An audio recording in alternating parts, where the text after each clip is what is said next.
Saat hari libur, lokasi lintasan pesawat ini dijadikan para muda-mudi untuk lokasi balapan liar. Sejumlah fasilitas bekas kantor yang tingginya lebih dari 5 meter, bangunan ini terkesan seperti rumah hantu.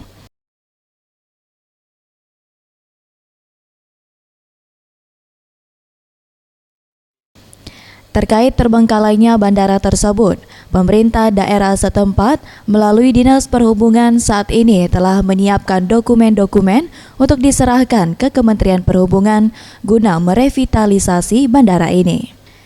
Pihak pemerintah setempat tidak bisa menargetkan kapan revitalisasi bandara tersebut akan dimulai tahap pengerjaannya. Pihaknya hanya menyiapkan dokumen dan Kementerian Perhubunganlah yang menentukan ke depannya.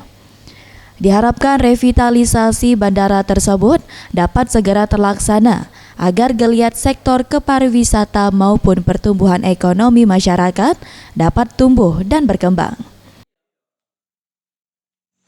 Kemudian pengembangan juga sektor ini kita laksanakan, sudah ini terlengkapi, kita usulkan ke pemerintah pusat untuk diadakan namanya pengembangan atau revitalisasi.